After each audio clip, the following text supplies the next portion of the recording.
les États-Unis te paient ces sanctions. Parce que normalement au Rwanda, il y a un pays où il faut payer sanctions à Minduki. Il va payer sanctions économiques. Parce que Russie va payer ça. Russie envoie ça l'invasion. Attaquer l'Ukraine. Reka Kamingita, ou abiso déjà depuis de 23 ans. Chamo, on va payer sa sanction, on va payer sa Poutine. Tous les Russes sont basés dans le civil. Et au pousser que non, ceux qui crise à ma casse, la population va mal à l'aise, na montant au décider. Si la communauté internationale entre les États-Unis, l'ONU on a basé sincère, basé pendant sérieux, basé na besoin d'insécurité dans la RCT, Kagame ils ont la manière belé au barreau au terrier. Ba sanction économique, ba sanction et permet à tika makambona mais Kagame peut comme ami qui va baser au Tineza bango donc on t'a la déclaration nous connaissons le Rwanda on c'est canaille mais tout ce partenaire bino mais ndeni ba rebelle ba za ravitailler c'est que ça ba ma fait photo luka ba luka ba on te ba kanga bango te banda guerre à Rwanda banda ebisa Rwanda nini autorité à Rwanda nini ba condamner déjà ou ba pesa nini ou ba sanction jamais bazo tambola baza au plutôt qui peut fonction minene donc le nous faut que le gouvernement a étudié andi mélange ça pour ça te partenaire makamba ko lobana munoko boy c'est ça ma ça Kagame dossier on a tié yebisa batu no ba se retirer bon moi dans 10 semaines 2 semaines oya inviteur se retirer à Bunagana mais yango eza solution te ezali ti mutaza na sida ya ba calmant il faut ko ba congolais bande quoi est biso bakotoza besoin ya kimia moza pour na libérer et ça les mara le souster alors c'est partenaire comme on a capacité PR1 vers toi azana la go match papa ba se retirer bazo me souter biso ligne que non kimia eza eza pour du bon et pour na libérer. Bonjour, bonsoir, ma bandit nyonso.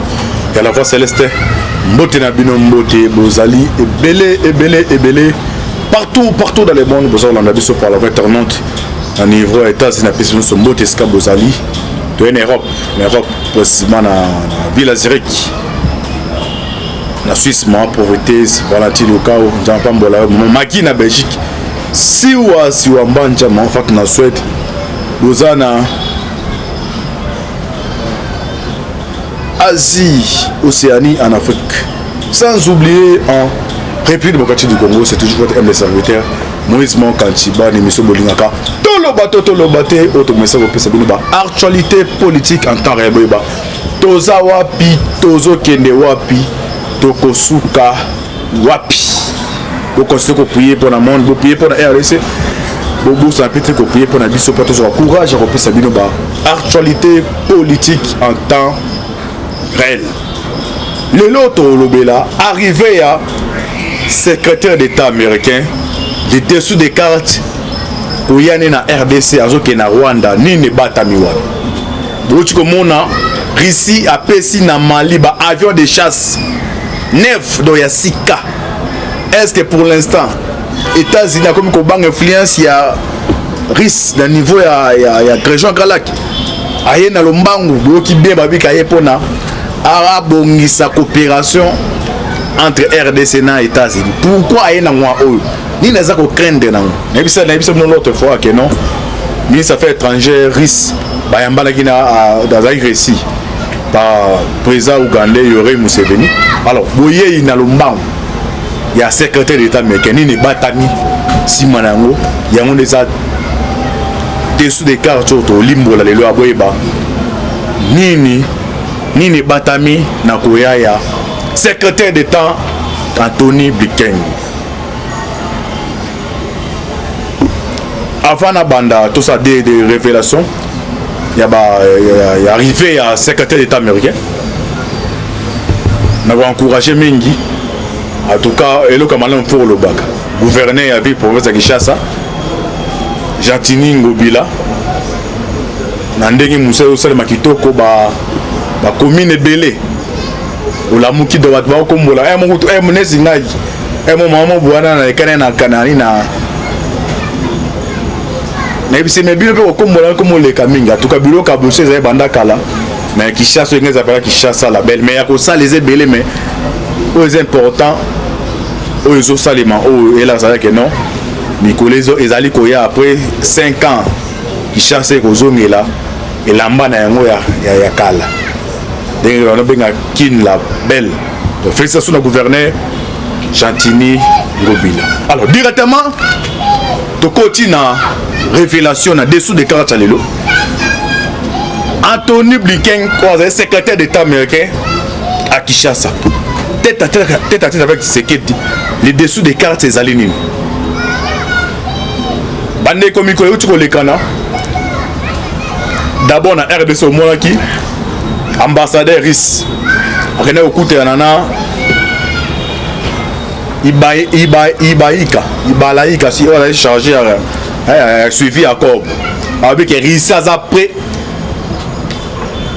pour na couper sa minduki la RDC pour na rocha hors d'état de nuit ba rebelle na biso est-ce que le langage wana et ça langage au régime qui ça il y a qui chasse c'est un message de ma partenaire que non tala tozana bino mais tout le monde a bino bossa et loko monta pas ba déclaration ba discours mais adversaire na bino pas autre bino mal à l'aise na niveau ya libanda kuna alinga et pas na biso alors soki bo lengeli biso malamu te so boza continuer na décoder message so bo continuer na politique boza la ngoboye ba que non votre adversaire a dans quatre portes pour essayer de fonder porte tout ça la mariage ya mwana e bangisi na so moni influence na région Galak pa bande on ba Mali risa foni ba avion de chasse au service de on ta 10 heures ba criminel à 123 là ba pas katambangu il suffit que matin na journée ta 1 semaine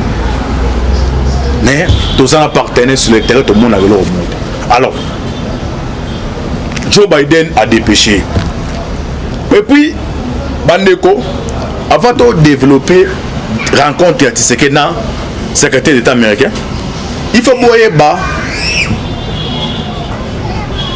Souci n'a pas d'abord qui me compte en niveau nini. Yamboka.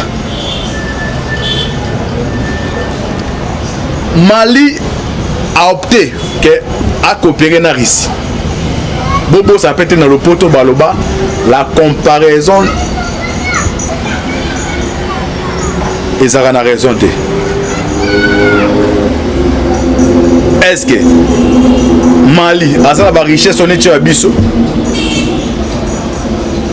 ce que zali kuna mais c'est ça derrière mon biso OK biso tout ça pays yo tout ça convoité na batu nyonso de moi si moi tellement azaki toko donc moi ko bakeno ye ko to maga don de ko ngezali elle va payer tout basta la biso ba partenaire na biso internel au banda Congo créama Congo et ça bloque wana autant ba coopération militaire et ça les mains au fond ba militaire na biso ba force ba mususu eza zinga pe ya bamboka na biso entre autres frontières ils ont entouré biso ils ont la majorité ils ont dominé la banque ah olongwe wana opposition imaginez vous bandeko population tous les gomatraciens tous les kivusiens bon maintenant ça est bon c'est un départ à Monusco parce que mutunyo so politicien so bara non la voix du peuple c'est la voix de Dieu tout ça la pour na peuple on a aussi un MONUSCO qui mais au moins vous avez remarqué Nicolo na ba plateau et à la télévision l'opposition bah comme que non MONUSCO moi qui est ce que ça soit que c'est quoi tu sais que la Lukat qui bon on a kindoki à ba congolais soit qu'il a peu près fraude mais na 2006 Kabila à Trichaki MONUSCO ça qui wana voyez comme do pona bango comme ce que ben intérêt mususu on a nyonso on a pe bloc à autant wana comme baby que non au kabwana bango eza koka mo faisait ça les ma progressive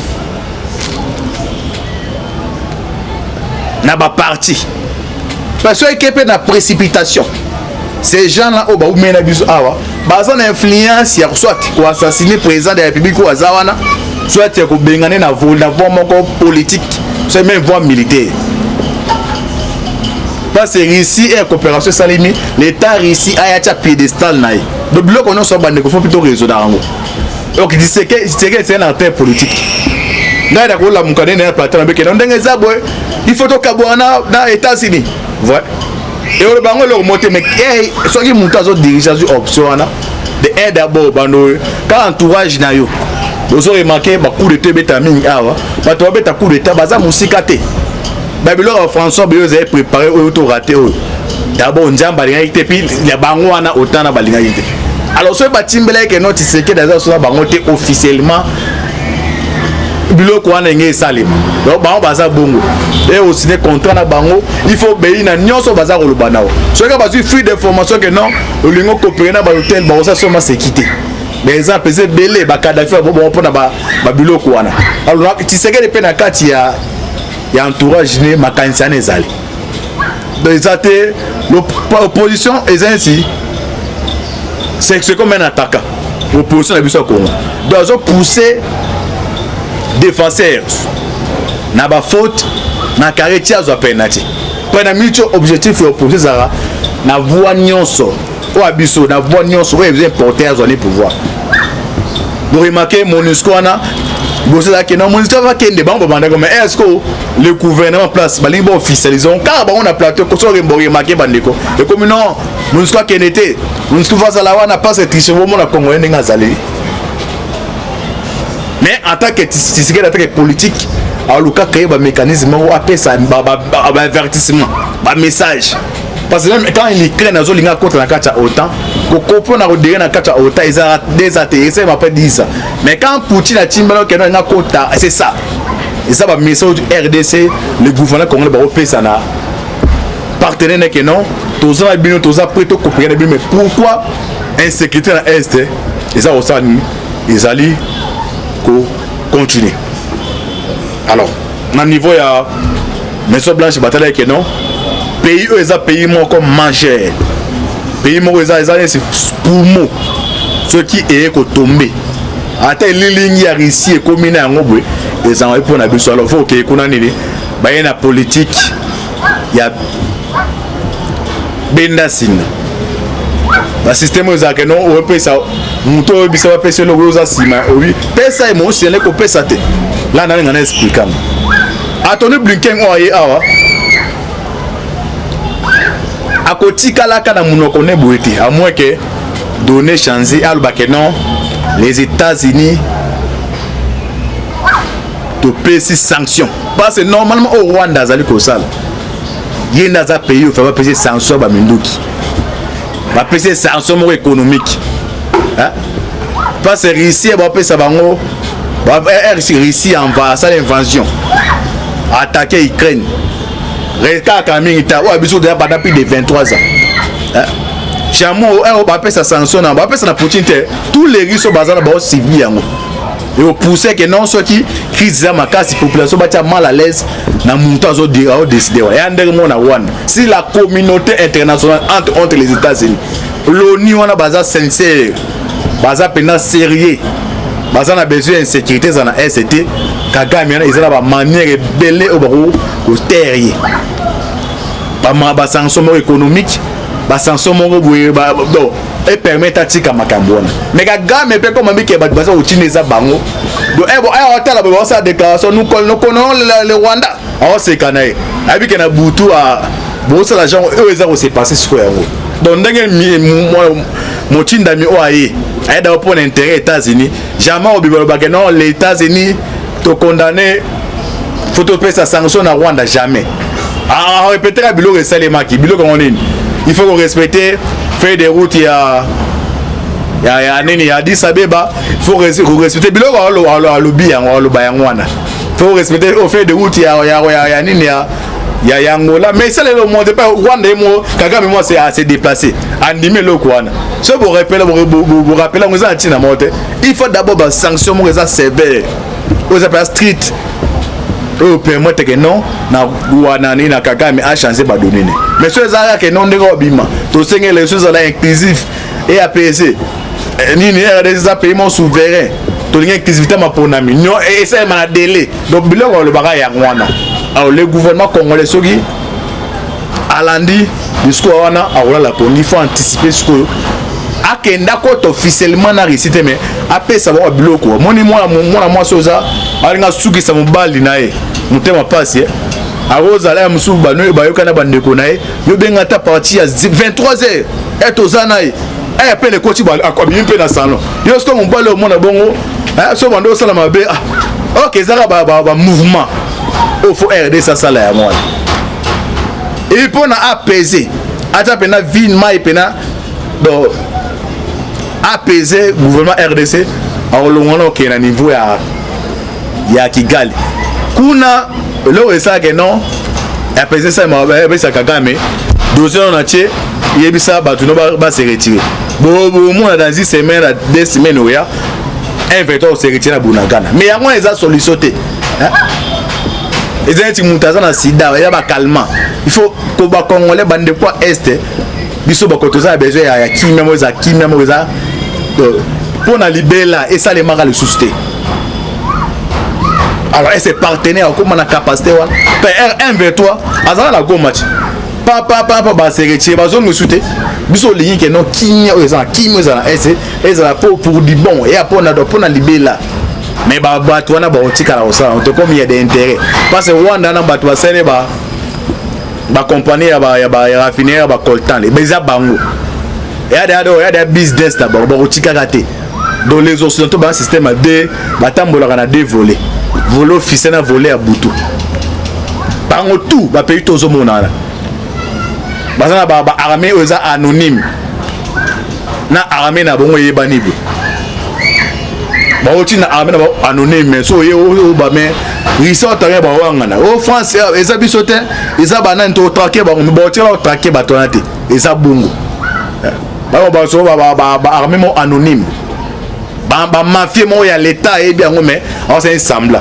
bino biso so état to pesa ba minduki et mabe bino pesa ba minduki so ok entre les états mais to c'est partenaire bino mais ndeni ba rebelle ba za ravitailler c'est que ça ba mafia photo luka ba luka ka ba onte ba kanga ba ngote banda guerre à Rwanda banda ebisa Rwanda nini autorité à Rwanda nini ba condamner déjà ou ba pesa nini ou ba sanction jamais bazo tambola baza au plutôt kutu ba occuper ba fonction minene donc biloko non faut que le gouvernement a étudié andi mélange ça pour ça te partenaire makamba koloba na munoko boy et puis à combattre en ça pour ça te parce que bon baza mbela mino mi balé soit moni ben intérêt na bon baza na comme tchamba à l'aise oui si tu n'as eu ba courage ya kotia bon bras de fer na ba chinois na ba ebi que no baza prêt o no so ya na butu baza prêt ba diversion ba que non ba o tine ba lo boy c'est que mon balé azawa alors ba o ba partenaire que non RDC un point d'infiltration si un groupe rebelle désorganisé baye ba ko taba o melamboka na boni bango sko bango de bazana pour na ba défenestrer ba renverser le régime en place alors côté ba profiter na donc ça ya pelo comment faut et qui est na maele belé ya mwana yo ko se passer na politique ezali koya na so balancer les bino intervention ya Lutundula en tout cas ça pour nous flatter te aza viemo aza pena maele makasi bo ka intervention Lutundula il a tout dit mais bawani Nzambi trafic au sein au niveau de Lubumbashi antibola ozonga bolanda intervention Lutundula tozo comme ça boye ba bien penda nini batami na boye ya Anthony Blinken voilà secrétaire d'État américain sans plus tarder bolanda na ebité maboko bende ata la minute o ezali wana sinanga pana eba na audio no cha oyo ndene ko sa tolanda makambo Lutundula lobi c'est grave. Et on revient sur ce dossier avec vous, Christophe Lutundula. Vous êtes vice-premier ministre et ministre des Affaires étrangères de la République démocratique du Congo. Bonsoir à vous, monsieur le ministre. Merci d'avoir accepté notre invitation sur France 24. C'est un rapport que la RDC attendait depuis des mois. D'abord, quelle est votre réaction face à ces informations? Pour vous, elles ne faisaient absolument aucun doute. Je voudrais d'abord souligner que ce rapport ne fait mention nulle part de la collaboration entre les forces armées de la RDC armée officielle avec les soi-disant Forces démocratiques pour la libération du Rwanda, FDLR, dont acte, c'est important. Ensuite, ce n'est pas une surprise pour nous, nous l'avons toujours dit depuis des années, et ce rapport en fait, il est le deuxième que les Nations Unies, à travers ses experts, sortent et mettent sur la place publique internationale. Seulement, ce qui reste maintenant, c'est qu'il soit examiné par le Conseil de sécurité. N'oubliez pas qu'il y a eu un autre rapport, encore accablant, le rapport Mapping, qui est resté dans les tiroirs des Nations Unies jusqu'à aujourd'hui, il y a une dizaine d'années, et qui dénonce les mêmes faits. On n'a jamais examiné ce rapport-là. Aujourd'hui, le Conseil siège. Hier, le Conseil a traité du dossier de la RDC, mais n'en a pas fait état. Ça nous inquiète. Nous demandons qu'il soit rapidement examiné. Il reste également que le Conseil tire les conséquences, c'est-à-dire sanctionne, c'est-à-dire condamne, c'est-à-dire exige ou fasse en sorte que les M23 quittent le territoire congolais, que les Congolais retrouvent totalement la souveraineté d'intégrité territoriale de leur territoire. Il reste aussi au niveau de l'Union africaine, parce que l'Union africaine est une institution continentale qui travaille en étroite collaboration avec les Nations Unies, qui est un partenaire pour elle. L'Union africaine, les communautés régionales, la CIRGL, la SADC, la Communauté d'Afrique de l'Est, que toutes ces institutions africaines tirent aussi des leçons maintenant que les choses sont claires comme de l'eau claire dans un verre clair. Voilà comment nous voyons la chose et ce que nous entendons maintenant, qu'il n'y a plus de doute sur rien du tout. Et qu'envisagez-vous alors au niveau national maintenant pour exprimer votre mécontentement ? Au niveau national, il est évident que nous allons déployer une diplomatie davantage active. Le président de la République lui-même va s'impliquer, comme il a toujours fait, le gouvernement, le Parlement, pour obtenir que tout s'efface dans la justice. Les normes internationales impérieuses ont été impératives plutôt, ont été violées. Notre population ne fait que continuer à souffrir.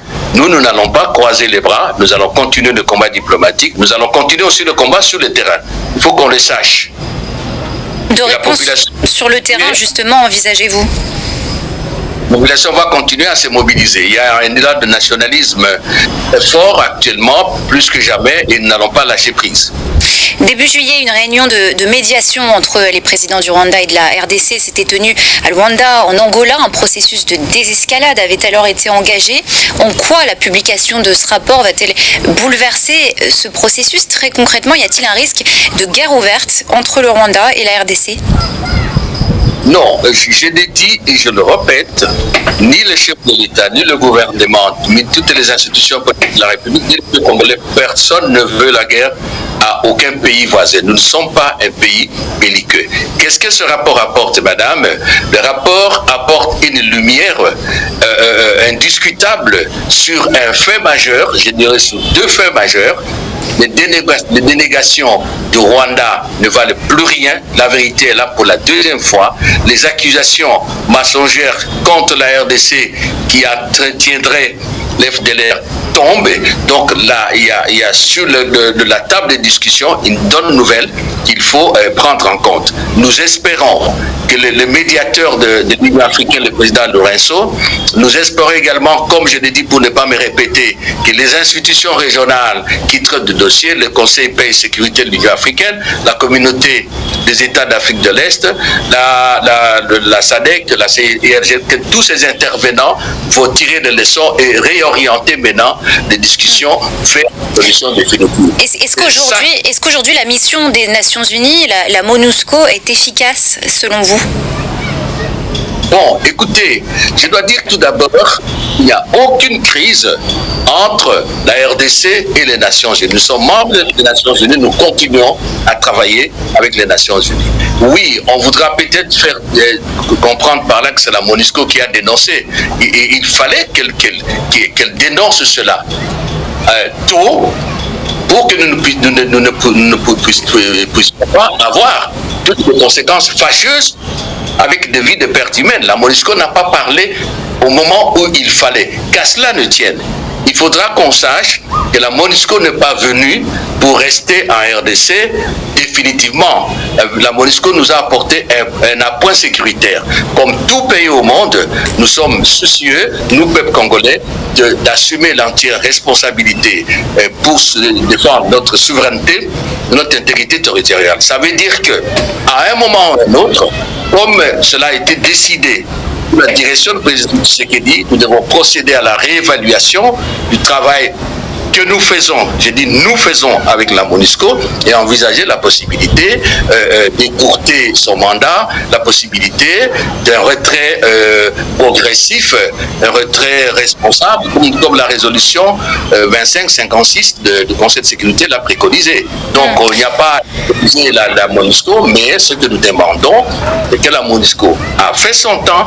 Il faut réévaluer, il faut un autre système de défense pour nous, il faut une autre perspective construite avec les Nations Unies et d'autres partenaires au développement pour notre pays. Hier, un sondage faisait remarquer qu'une grande majorité de Congolais jugeaient les mesures de sécurité largement inefficaces dans l'est du pays, notamment la mise en place de l'état de siège. Que leur répondez-vous ? Non, il faut comprendre ceci, madame. Nos forces armées ont à faire face à trois armées. Une armée des rebelles, des terroristes, les 23, une armée classique, conventionnelle, et une autre armée conventionnelle, sans oublier tous les groupes armés qui écument le long de nos frontières avec l'Ouganda et le Rwanda. Donc, il ne faut pas demander à l'armée congolaise, face à cette situation, de faire, je ne sais pas, quel miracle.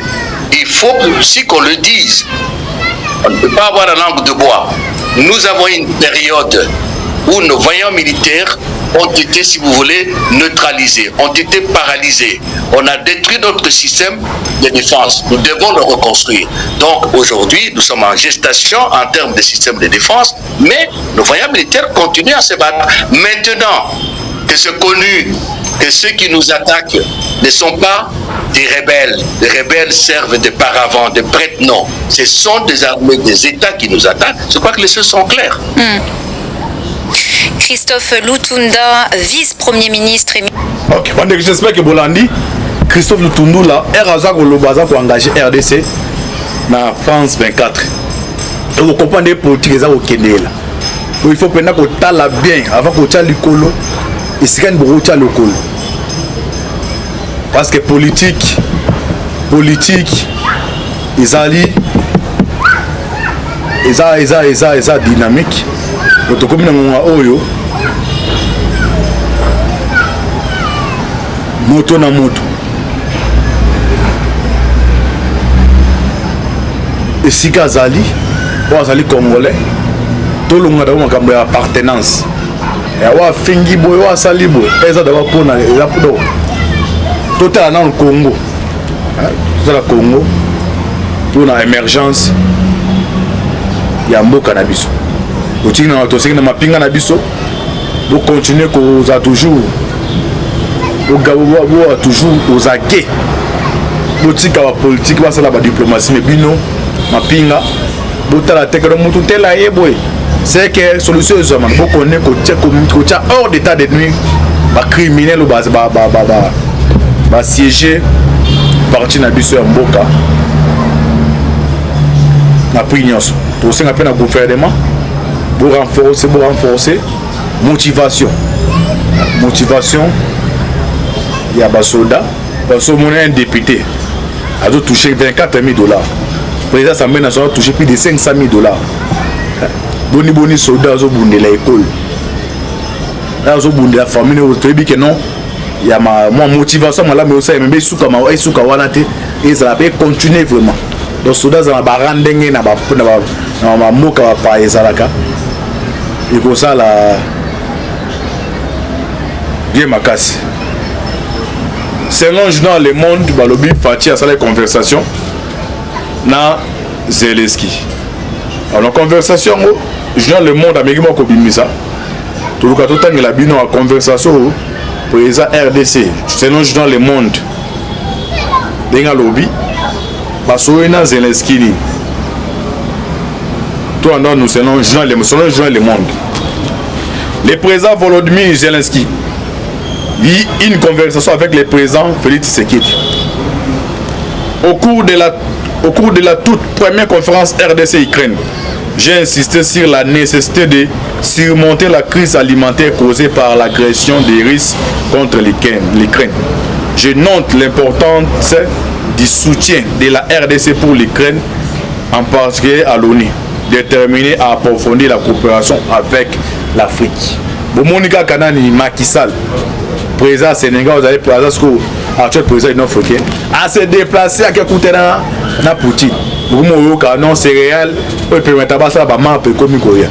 Donc, bango déjà baké tout donc pour na bango ba ngaba à part wana Macky Sall ba se ba sola kinini Otolanda Sénégal les va payer au non et bon ça France au chango ils a payé économiquement mais un certain talent de Hollanda les bateaux hypocrite on est pas diaboliser Macky Sall. Donc il m'a pour l'élection législative ça les mikuna au senti déjà il y a un message ba payer ça. Donc on a l'indépendance autour on a tous aux indépendance moko faut on a bwana na maele makasi. Non on sait na les d'abord na awa na gouvernement baza diriger la République. Il faut pas se rappeler na boké makasi devant bloc à autant. Na partir tout ça na to lingeza ya malobate même na Biblia pour na baye bakeno ozali mosali na Nzambe. Nzambe total ba film à Jésus.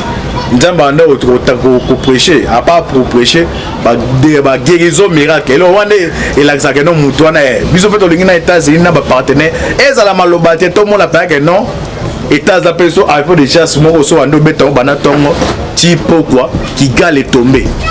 Tobita qui gale kuna do c'est aba amo yemo ba rebelle ba otala boye awa moi aux arrêter. Na tant que les arabes a déclaration nous condamnons nous on fait ceci. On a pas ali bien mais démonter to vivre yango pena to simba boye. Ndenge Jésus a c'est quoi ka ba crédit la ba tara temba bi maboko na nga yango. Donc tout le monde RDC États-Unis ba partenaire ba sala yango. Bino bo senga biso loko biso pe bo sala o biso to la olo. Yango mukena ki na ko na partager biso bino. Boko ne ko s'abonner massivement à la Voix Céleste. Na raison à awa pour to côté deuxième partie. Ça va pas pour la bino c'est toujours votre humble serviteur Moïse Kanchiba. Ciao. Donc, il ne faut pas demander à l'armée congolaise, face à cette situation, de faire, je ne sais pas, quel miracle. Il faut aussi qu'on le dise. On ne peut pas avoir la langue de bois.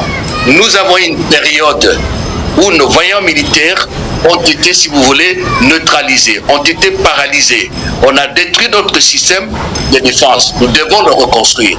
Donc aujourd'hui, nous sommes en gestation en termes de système de défense, mais nos voyants militaires continuent à se battre. Maintenant que c'est connu que ceux qui nous attaquent ne sont pas des rebelles. Les rebelles servent de paravents, de prête, non. Ce sont des armées, des États qui nous attaquent. Je crois que les choses sont claires. Christophe Lutunda, vice-premier ministre. Ok, j'espère que Bolandi, Christophe Lutunda, là, est engagé RDC dans France 24. Et vous comprenez les politiques au Kenya. Il faut prendre que tu as bien avant que tu aies le colo. Et c'est quand tu as le colo. Parce que politique, ils allaient dynamique. Donc comme nous avons moto na moto et si Kazali congolais tout le monde a une appartenance et wa fingi boy wa sali boy eza da pona eza podo total dans le Congo tout le Congo pour une émergence ya mboka na biso otingi na toseki na mapinga na biso bo continuer ko za toujours au Gabon toujours aux aguets botika wa politique ba sala ba diplomatie mais bino mapinga botala tekero mutu tela yeboy c'est que solution est vraiment bo connaît ko tia hors d'état de nuit ba criminel ba siéger parti na biso ya mboka na prignos to senga pe na gouvernement pour renforcer motivation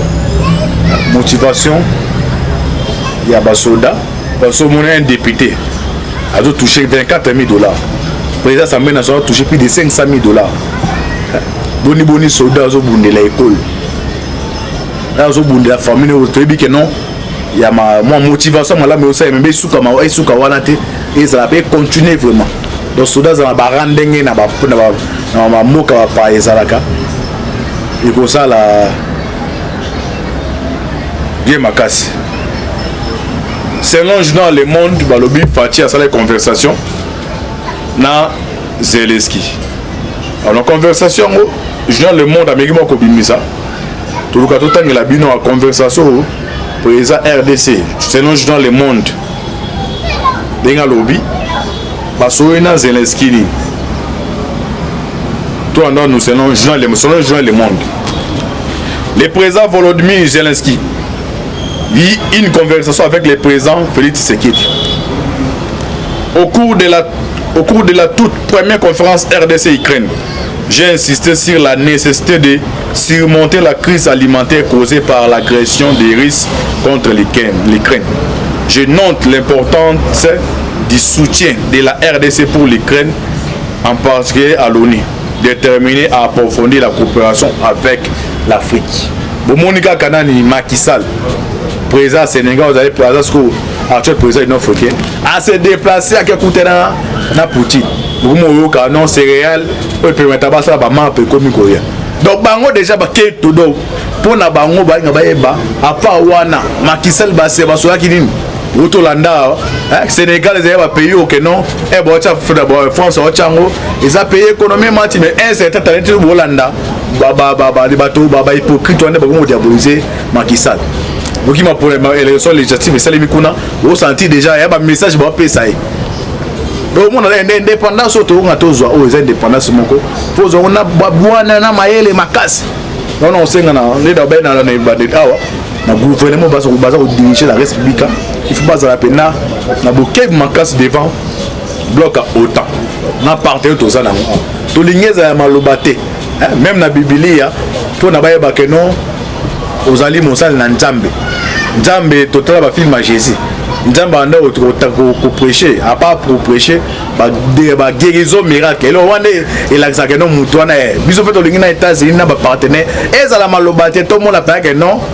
États d'appel sur iPhone déjà ce moment au ando beton banatongo tipo quoi qui gale tombé to bita qui gale kuna do c'est ah ba amo yemo ba rebelle ba otala boye awa moi osate na tant que ezara ba déclaration nous condamnons nous on fait ceci wana pezali bien mais démonter to vivre yango to vivre yango pena to simba boye ndenge Jésus a c'est quoi ka ba ben crédit là ba tara temba bi maboko na nga yango. Donc tout le monde RDC, États-Unis, partenaire basala. Bino bosse na biso loko, biso pe bosala obiso to la rolo. Ya mo mukena ki na ko partager biso bino. Boko ne ko s'abonner massivement à Kacha la Voix Céleste.